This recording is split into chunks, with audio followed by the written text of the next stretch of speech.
مساء الخير. تضرب الانتخابات البلدية بيد من قرار من قلب العاصمة بيروت إلى سائر المحافظات الواقفة على حافة انهيار التحالف الجبري، فكل عمليات خلط الأوراق لم تستطع أن تبلع قواتيا مع عوني، لا في جوني عاصمة المسيحيين ولا في زحل دارة الكاثوليك.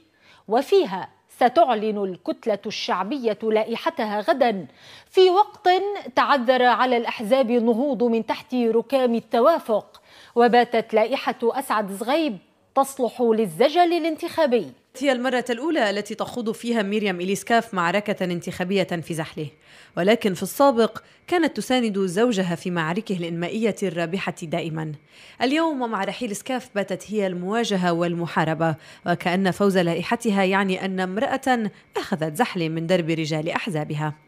إلى مكتب الكتلة الشعبية وصلت بعد نهار طويل من الاجتماعات السياسية والشعبية، فلائحتها تقف في وجه لائحة الأحزاب من جهة ولائحة المال من جهة أخرى، ومن ثم فإن العمل الإنمائي اليوم يبقى هو المنافس الأكبر. منا هيني تكوني مواجهة بثلاث أحزاب إلهم تقلهم وقوتهم شغلة كتير صعبة، بس لما بيكون عندك قضية محقة، لما بتفكري باللي ترك لي رصيد إلي وقديش كان عم بيناضل وقديش كان بهمه هالمدينة، هيدا اللي بيعطيني القوة كمل. المفاوضات بين الأحزاب وسكاف لم تصل إلى نتيجة توافقية، وكل طرف يضع اللوم على الآخر.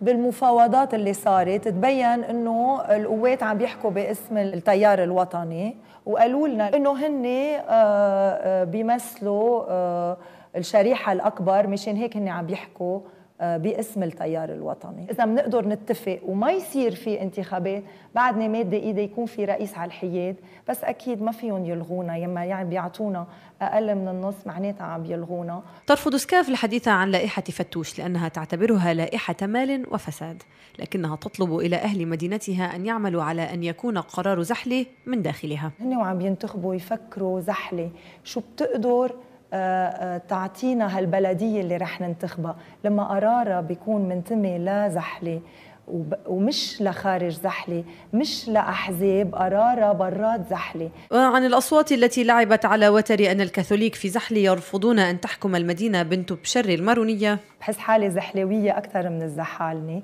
وهيدي مرحلة أنا عم بمرق فيها، أنا حاملة الأمانة وبدي سلمها للأولاد. ومن هنا نسأل عن ابنة العم ستريدا والحديث عن المنافسة المفترضة بين نساء طوق على السلطة في زحلة. إذا قصدك عن بنت عمي، أنا من زحلة وولادي من زحلة، ما فهمت هي شو إلها علاقة بزحلة. ومهما كانت نتيجة الانتخابات، تبقى ميريام مثالا حيا على أن دخول المرأة في المعترك السياسي له مذاق خاص يخيف رجاله. من زحلة، والبري، قناة الجديد.